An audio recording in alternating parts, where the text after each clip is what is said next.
Hello അസ്സാം വലൈക്കും സുഹൃത്തുക്കളെ, ഇന്ന് ഞാൻ നിങ്ങളെ കൂട്ടിക്കൊണ്ടു പോകുന്നത് നമ്മളെടുത്ത 2-3 വർഷങ്ങൾക്ക് മുന്നേ നമ്മളെടുത്തൊരു വീടിൻ്റെ ഇനാഗുറേഷൻ കഴിഞ്ഞ്, അതായത് കുടിയിരിക്കൽ കഴിഞ്ഞ് അതിൻ്റെ ഫുൾ വീഡിയോ ആണ് നിങ്ങൾക്ക് ഞാൻ കാണിച്ചു തരുന്നത്.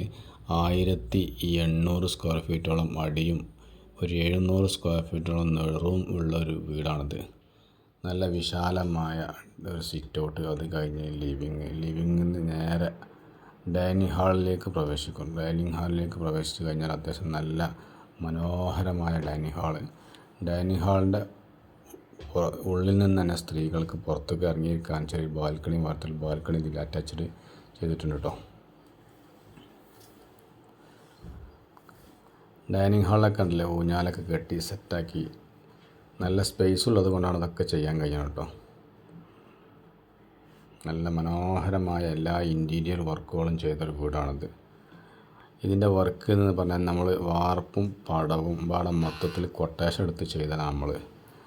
നമ്മളെ കൊട്ടേഷൻ്റെ ഉള്ളിൽ എല്ലാ വർക്കുകളും കഴിഞ്ഞു പോകുന്നതാണ്. നമ്മൾ ഏകദേശം 2 വർഷമായിട്ടുണ്ടാവും എന്നാണ് ഞാൻ മനസ്സിലാക്കുന്നത്. റൂമുകളൊക്കെ നല്ല സ്പേസുള്ള റൂമുകളാണ്, നല്ല മനോഹരമായ റൂമുകൾ. 4 മീറ്ററോളമൊക്കെ വീതിയും നീളവുമുള്ള റൂമുകളാണ്. ഇതിൽ അറ്റാച്ച്ഡ് ബാത്റൂമുണ്ട്. കണ്ടില്ല, സ്റ്റെപ്പൊക്കെ നമ്മൾ ചെയിൻ കോണിയാക്കി അടിച്ചതാണിത്.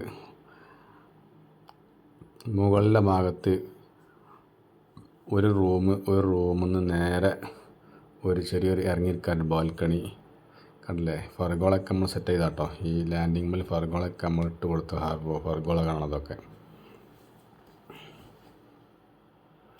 കോണി കയറി ഡൈനിങ് ഹാളിലേക്ക് എത്തിക്കഴിഞ്ഞാൽ ഡൈനിങ് ഹാളിൽ നേരെ ഒരു റൂമാണിത്. ഈ റൂമിൽ നിന്ന് ഒരു ചെറിയൊരു ബാൽക്കണിയാണ്, ഞാൻ മുന്നേ പറഞ്ഞ ചെറിയ ബാൽക്കണി. ഫ്രണ്ടിൽ നേരെ ചെറിയ സിറ്റ് ഔട്ട്.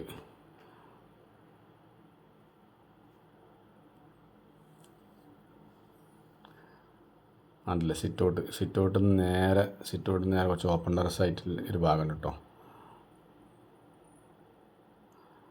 എല്ലാ കാഴ്ചകളും കാണാൻ പറ്റില്ല. ഓപ്പൺ ടെറസുകളുണ്ട്. കിച്ചണൊക്കെ അടി സെറ്റാണ്. നമ്മളെ വീഡിയോ കാണാൻ